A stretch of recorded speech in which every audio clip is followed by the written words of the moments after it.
The upcoming new moon on Tuesday, February 17th at 7:03 a.m. Eastern Standard Time. Please adjust for wherever you are in the world. Is not only a new moon, homies, it's also a solar frickin' eclipse and the very beginning of the next lunar year, the Chinese New Year, because they base their calendar on the lunar cycle, wouldn't you know? We are entering the year of the fire horse, leaving the year of the wood snake behind, shedding all of those old identities and barging freshly like the chariot into the new paradigm with a frickin' solar eclipse paired with this new moon, okay? In the early degrees of Aquarius, so this is one of the times where this lens of astrology, typically operating at a different sign than the mainstream, is in the same energy, but in an earlier degree. As we can see here, the sun and the moon are going to be conjunct at 2 degrees of Aquarius, so I am considering this to be cuspy energy. This means that we're bringing some of the seriousness and the structure,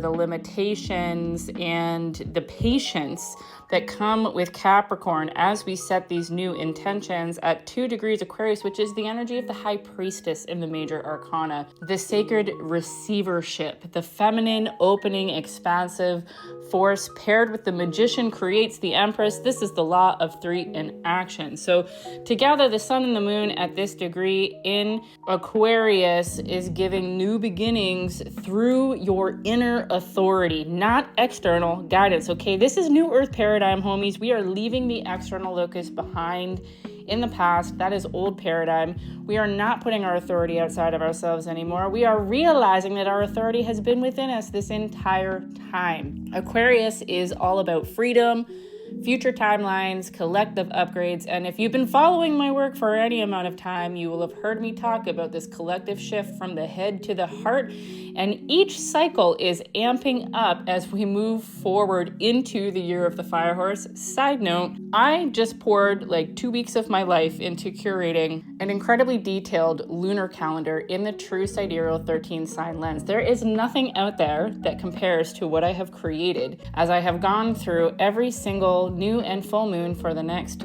13 lunar cycles, broken it down just like I do in these videos, and I've given you a written report on the major aspects of the lunation, what to release, what intentions to set, how to work with the energies, and exactly where they will be. So if it comes to a point like this is only a few days before the lunation and I'm just getting my poop in a group to make the video, you won't have to depend on my varying capacity in order to be in the know as far as what is coming up.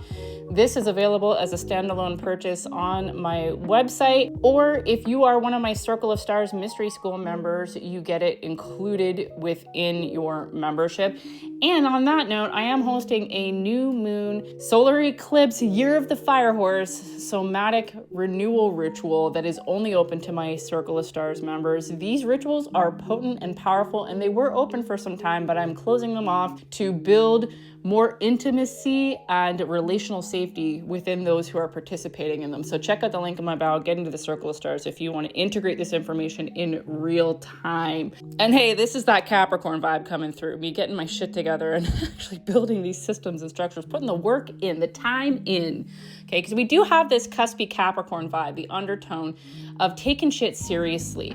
We are not here to just be disembodied astral beings, okay? We're in these bodies for a reason, and this is the other push that is coming through in the collective is like advanced spirituality, like higher level teachings, is actually learning how to be a human whilst maintaining your connection to the astral. It's not one or the other. You don't need to give up your humanness and, leave the 3D. You bring the 5D into the 3D. This is what we're doing here, homies, okay? So that's what the Capricorn vibe. And we still have Mars at 18, which is the energy of the moon. So this kind of feminine undertone to Mars, the very masculine doing energy as far as our drive is concerned.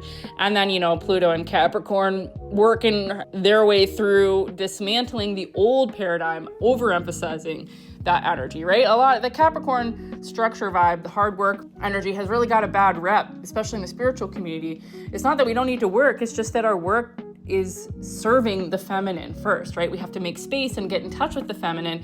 And from there, that is where we receive the divine insight as far as what we're supposed to be doing, okay? This is the real world restructuring.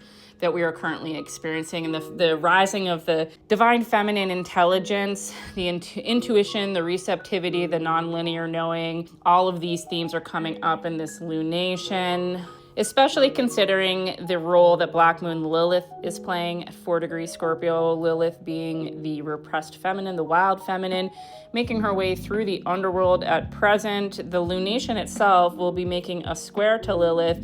And then also Uranus in Taurus, so sudden shakeups, nervous system and adjustments, changes in your physical reality and your resources. Black Moon Lilith is also squaring both nodes. So we've got the North Node in Aquarius with a Venus conjunction. Both Venus are values, the divine feminine personal planet, and the North Node at 12 degrees of Aquarius, which is the energy of the hanged man or surrender. Okay, we don't need to fight anything, homies. The revolution is internal. In fact, the less that we fight anything, the faster we can further the new agenda of a new earth paradigm. Okay, we have to relax, accept, surrender, and this is the way through. The way out is in, okay? And that is what is happening here with this conjunction, the age of Aquarius vibes with the North Node working its way through Aquarius, and then a double whammy as far as Venus being right on top there. That conjunction bringing an importance, a certain personal importance or value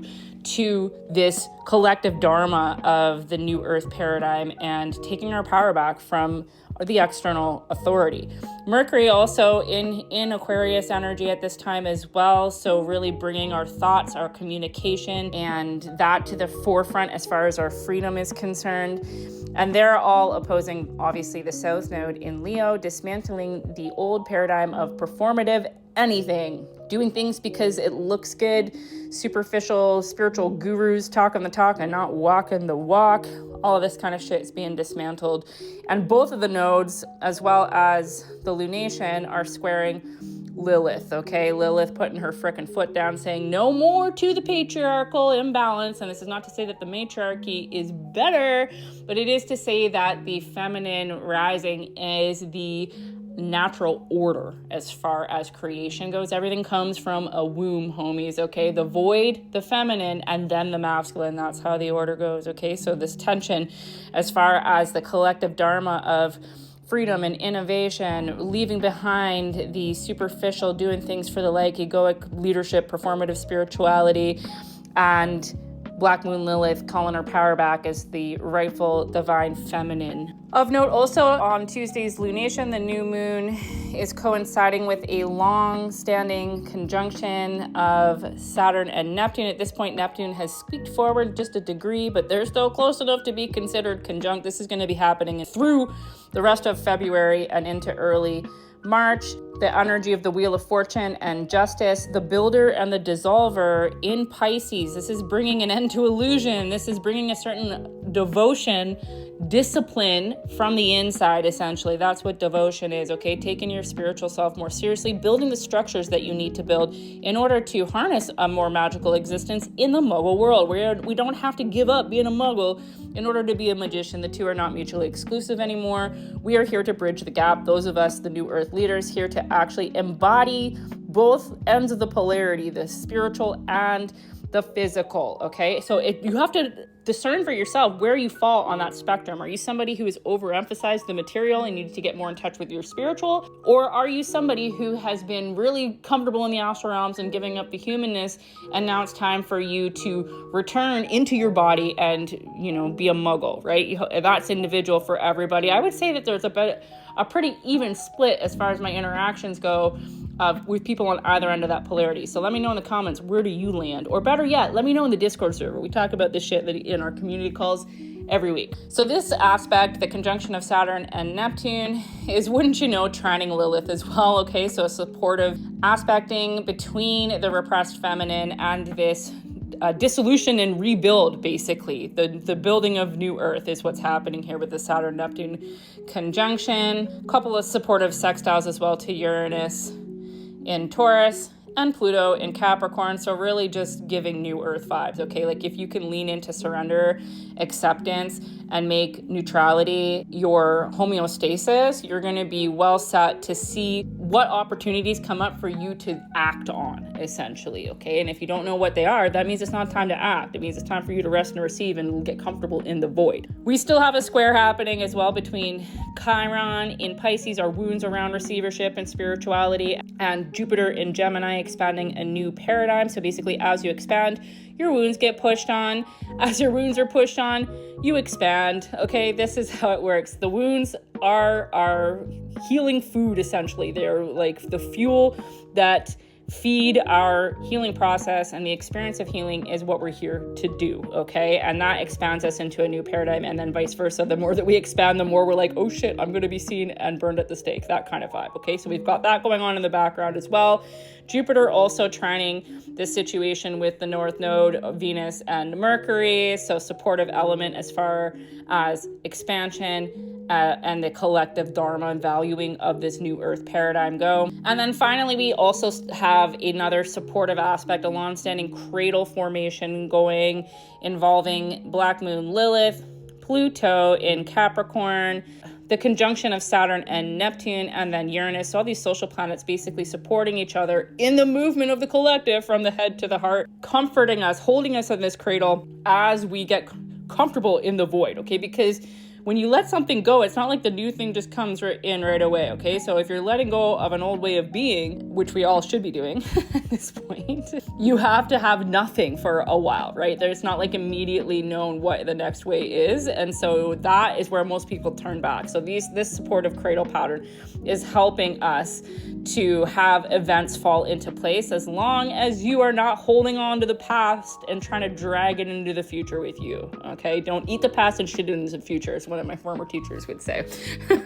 And if you've been following my daily energy reports in the True Sky Baddies tier, the lowest membership option as far as my mystery school is concerned, you would be in the know as far as this ongoing conjunction and everything else, the nitty gritty of the daily aspect patterns. Every day I do a written energy update in the Discord server. So overall, this is a pretty spicy new moon. You know, the dark moon is usually a quiet period, but I think paired with the solar eclipse, it brings a certain energy of electrification and chaos, which those of us who practice chaos magic are pretty comfortable with, I gotta say. It's funny because I didn't realize how much of a tolerance I had for risk until I started interacting with others who don't. But anywho, I digress. The point is that this eclipse isn't necessarily about becoming someone new drastically.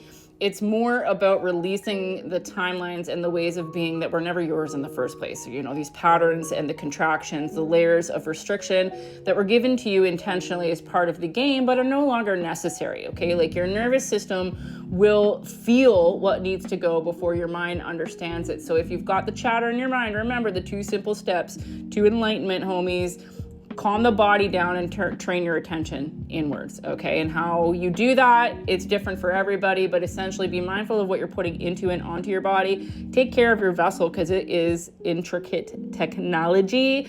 Ground yourself to the earth, get yourself in a salt bath, take care of your vessel, and then if you're not in a regular practice of meditation, what are you doing? Okay, this is how we take our power back from the external locus. And if you can't meditate, I get it. I was neurotic once too. Okay, what you have to do is calm your body down and practice turning your attention inwards. Okay, it gets easier if you practice.